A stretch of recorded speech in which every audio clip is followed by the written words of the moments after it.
হাদিসের মধ্যে বলেন, যে ব্যক্তির উপরে যাকাত ফরজ হইল ওই ব্যক্তি যদি 2 টাকা 50 পয়সা হারে যদি যাকাত পরিশোধ করে তার সম্পদটা পবিত্র হয়ে যাবে।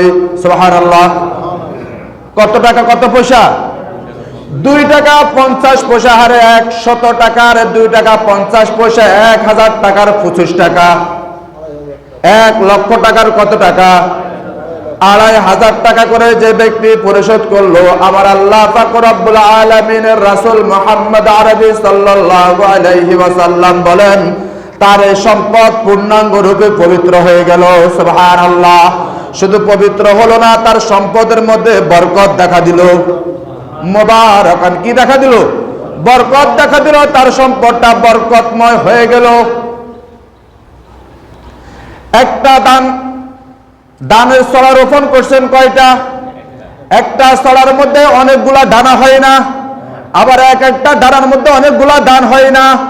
এই বরকত দিছে কে?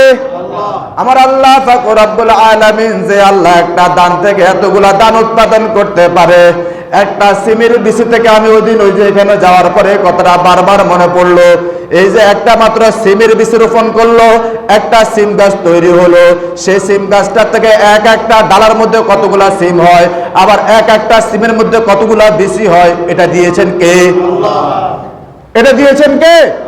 এটা বরকত। এটা কি? বরকত। এজন্য যদি সম্পদ যদি বরকত পূর্ণ করতে চান তাহলে কি দিতে হবে? যাকাত দিতে হবে। কার উপরে যাকাত দেওয়া ফরজ? কতটুকু সম্পদের মালিক হলে যাকাত দিতে হবে একটু জানতে হবে কি হবে না? ওরে আল্লাহর বান্দা মুসলমান ইমানদারের দল, খুব মনোযোগ সহকারে শুনতে হবে এবং বুঝতে হবে এবং আমল করতে হবে। শুধু শুনলে হবে না, বুঝতে হবে। শুধু বুঝলে হবে না, আমল করতে হবে। আমল না করলে শুনিও লাভ নাই, বুঝিও লাভ নাই। যেটা আমল না করে শুনি এবং বুঝি লাভ আছে নাকি? লাভ নাই।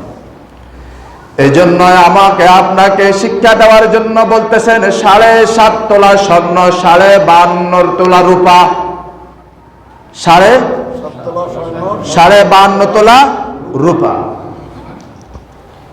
এই দুটা সম্পদ নিয়ে আপনারা এটা কম বেশ সবাই জানেন, আমি ওইদিকে বেশি কথা বলবো না। শুধু একটা কথা আপনাদেরকে বোঝানোর জন্য আজকে আরেকবারও স্মরণ করায় দিই।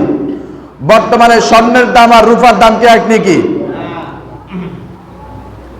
যাকাত আপনি দুইটা যে কোনো একটার হিসাব করে পরিশোধ করলে হয়ে যাবে।